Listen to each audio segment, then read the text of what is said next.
Sawubona sihlobo sami, nasi isinkwa sakho sesilungile nalawo mabhekari nkosi yami. Awu ngiyajabula sekayaduma ukuthi sekangathumela sinkwa lapha nalapha. uNkulunkulu akubusise, angiphathele wena, angiphilisele wena.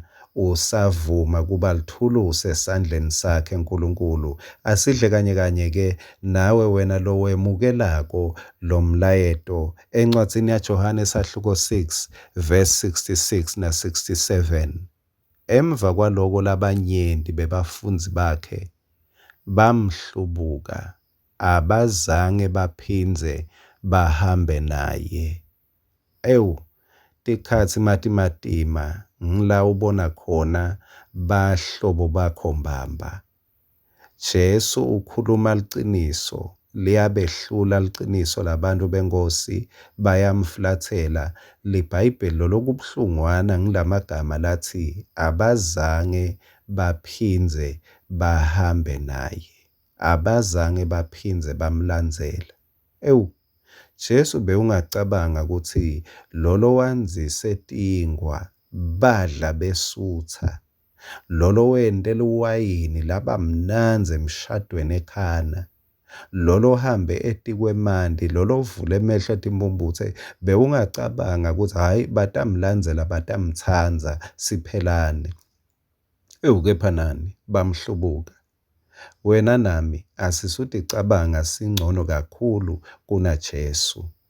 Vele bantfu banekukhetsa, kungenteka ukuthi labanye ubasitile. Hhayi, Jesu asimbona agibele engcongwaneni ababalisela ukuthi nganisita seniyangihlubuka. Cha, nawe bamba phasi mntwana sekhaya.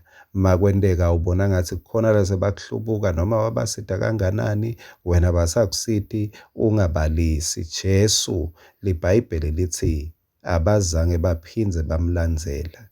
Kungethusa kakhulu lokhu la kuvesi 67 la lithi khona, ngako Jesu wathi kulabo labalishumi nani nifuna kuncanzeka yini?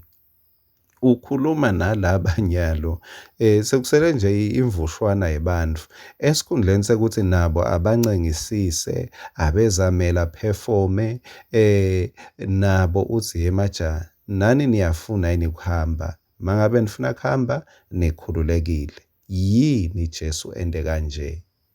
Mpilo yini nayo lesiyibona kuJesu? Sibona kuJesu ukuthi bekakhululeke ngangekuthi inkululeko lanayo yena ufuna nalabanye babe nayo.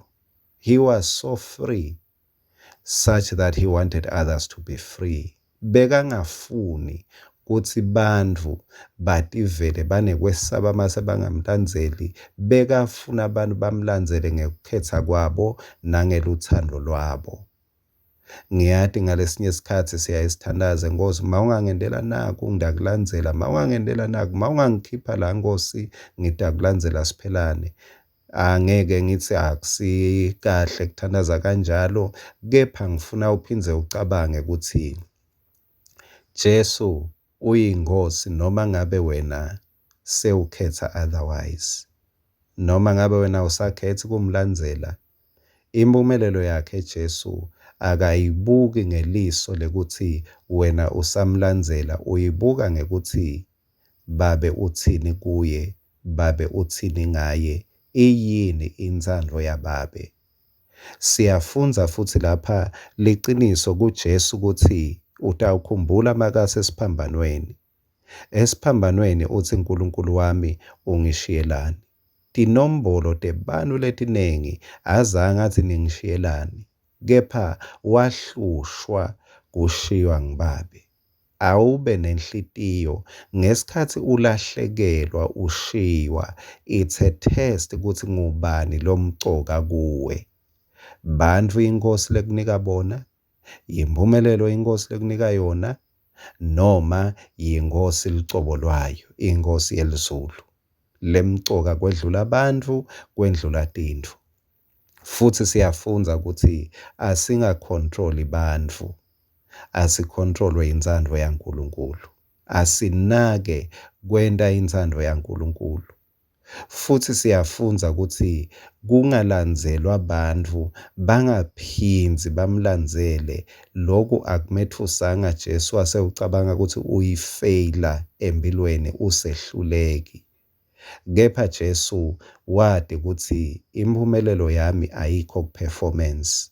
Impumelelo yami isekuthenini lamuhla ngente lokuthandwa ngibabe. Lamuhla budlelwane bami ngibunakile naNkulunkulu.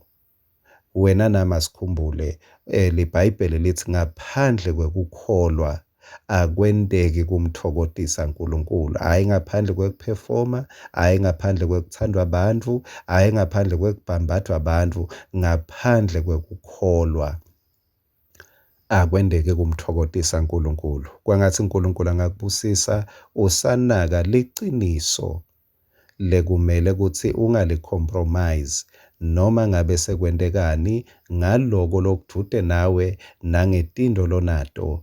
Never compromise the truth. uNkulunkulu akakubusise. Amen.